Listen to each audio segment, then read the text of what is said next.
Salut à tous, c'est Fabien, j'espère que vous allez bien.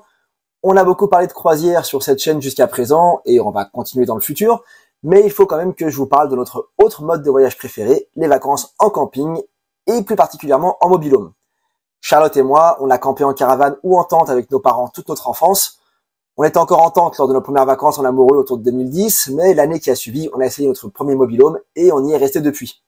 Confort, dépaysement, convivialité, tous les avantages du camping sans aucun des inconvénients, le mobil-home est devenu pour nous la formule idéale des vacances reposantes depuis plus de 10 ans. Cet été, nous allons voyager successivement en Bretagne en juillet, puis dans le Luberon en août. Je vous propose donc une review complète des campings où nous séjournerons et des mobil-homes où nous avons logé.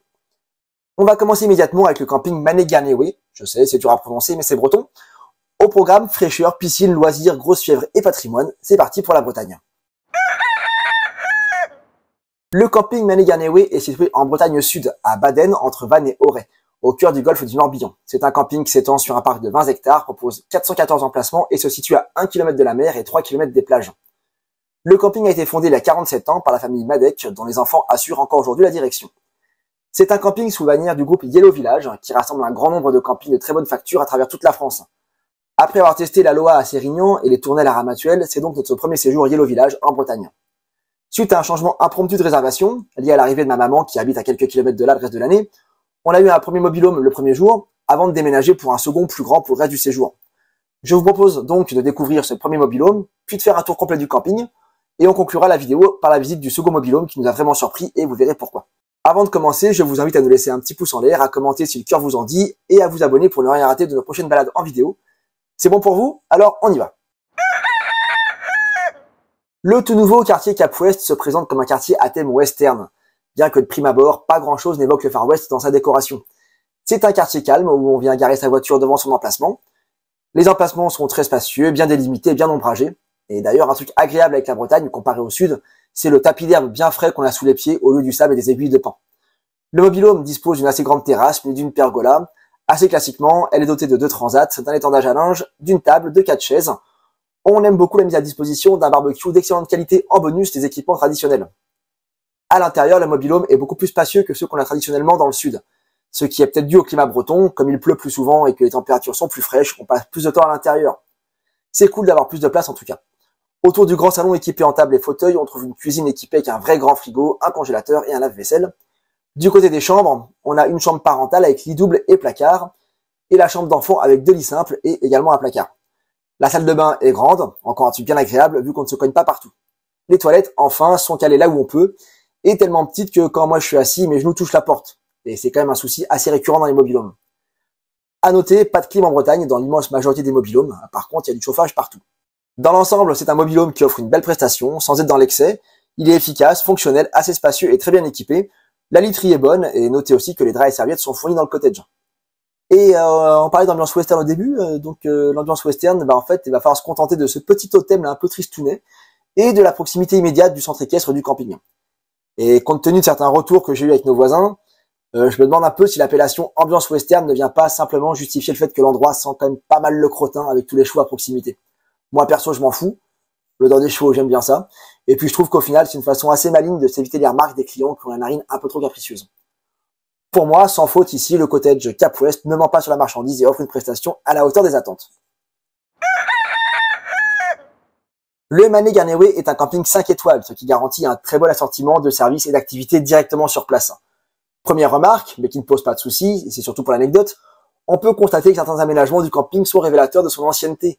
Ce qui va le plus marquer, surtout le plus amuser, c'est la survivance de cette ancienne salle télé, témoin d'une époque sans portable, sans 4G, sans streaming ni Wi-Fi.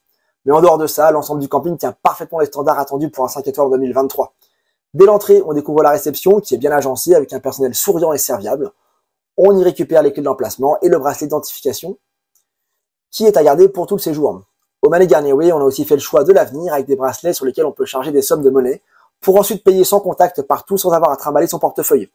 C'est une belle initiative, notamment si on n'aime pas trop laisser ses affaires sans surveillance à la piscine. Face à la réception, la zone vie est très complète avec une supérette bien achalandée. On y trouve tout le nécessaire autant pour la nourriture que de petits équipements, du divertissement pour les enfants, des affaires de plage. On peut aller y acheter son pain et sa viennoiserie le matin, et de ce côté d'ailleurs, la qualité est au rendez-vous, ce qui est appréciable, et c'est pas si souvent le cas dans un camping. On peut aussi louer des barbecues pour les emplacements qui n'en sont pas dotés. En remontant vers la piscine, on trouve un snack qui propose des burgers, des sandwichs et surtout de très bonnes pizzas. Encore plus haut, un bar pour les animations et le restaurant du camping. Avec une carte très fournie, on y trouve largement de quoi se restaurer, bien que sans prétention et peut-être un petit peu en dessous de la qualité de certains restaurants qu'on a pu trouver dans d'autres campings 5 étoiles, le restaurant fait quand même le job et on y a mangé très correctement le soir de notre arrivée. Devant le bar se tiennent aussi les petites animations pour les jeunes qui ont leur club un peu plus loin comme on le verra plus tard. Sur la base vie, on trouve aussi un centre de soins qui est payant et une salle de fitness en accès payant elle aussi.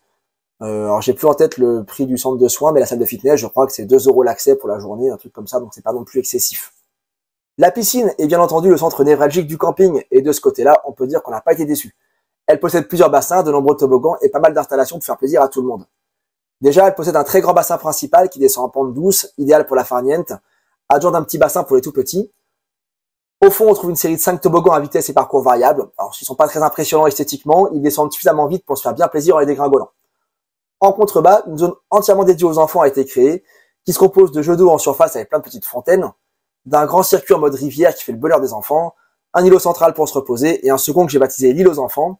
Accessible par 2 ponts, il possède plusieurs déversoirs à eau et un grand toboggan qui peut être pris à tout âge en sécurité, mais encore une fois assez rapide pour procurer une descente divertissante. Le complexe est aussi doté d'un bassin purement dédié à la nage et d'une assez grande zone couverte dans laquelle on trouve un autre bassin, une pataugeoire, un jacuzzi et un toboggan. Cette grande zone intérieure, dont l'eau est chauffée, presque trop d'ailleurs, est idéale dans cette région où même en été, on peut se retrouver avec parfois des jours de pluie assez soutenus. Ça nous est d'ailleurs arrivé au milieu du séjour. Les piscines extérieures sont d'ailleurs elles aussi chauffées à 25 degrés, ce qui fait que la baignade est toujours agréable, même quand la température extérieure est autour de 20-25 degrés ou que le ciel devient nuageux.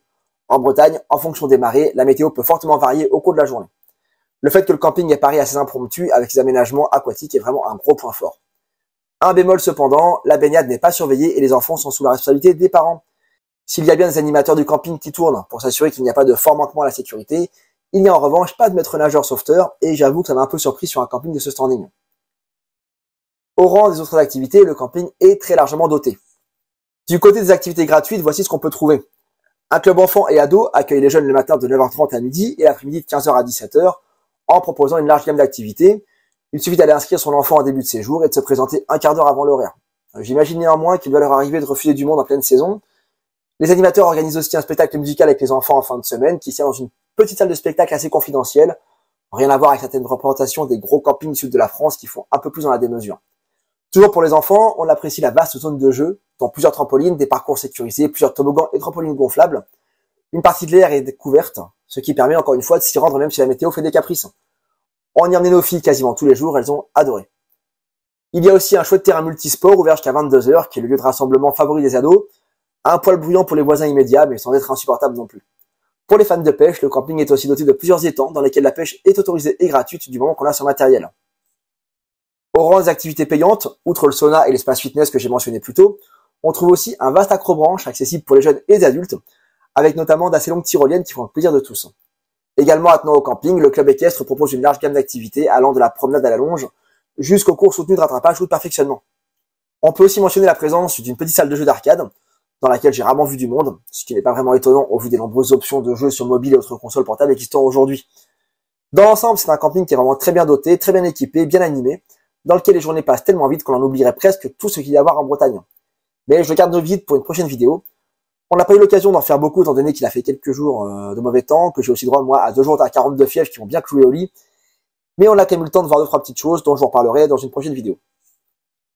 Avant de visiter notre second mobilhome, je tenais à souligner la très grande variété d'emplacements et d'autres mobilhomes disponibles à Mallet-Garnéoué.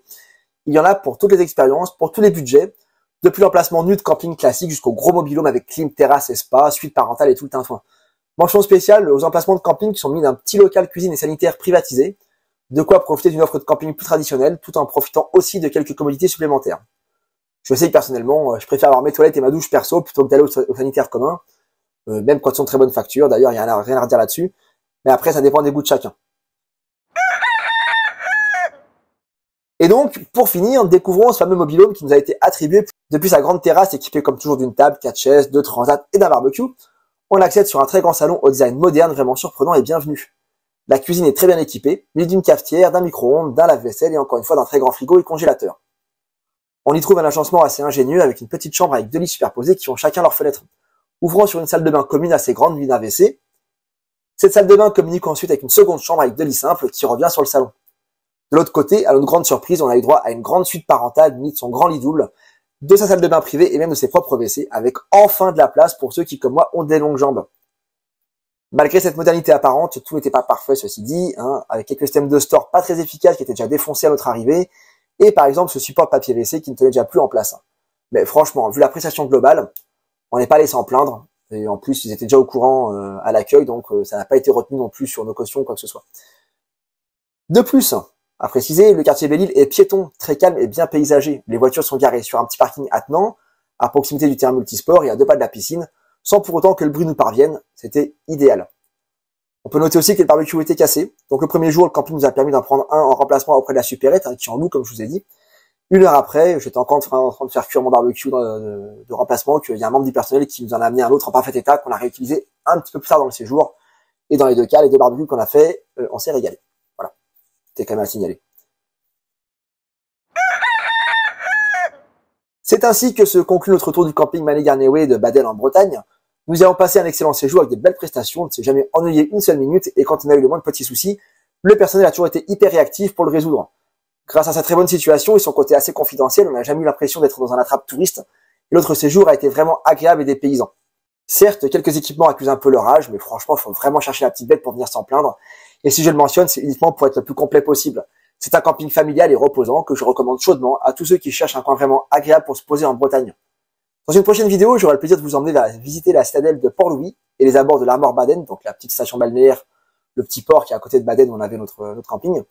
Des petits coins absolument géniaux, charmants et romantiques et tout ce que vous voulez, qui sont très bretons du coup, qui vous feront dire vraiment que la Bretagne, ça vous gagne. Sachez également que j'ai réservé une nouvelle croisière en octobre sur le MSC Fantasia, ce qui donnera lieu à toute une nouvelle série de vidéos.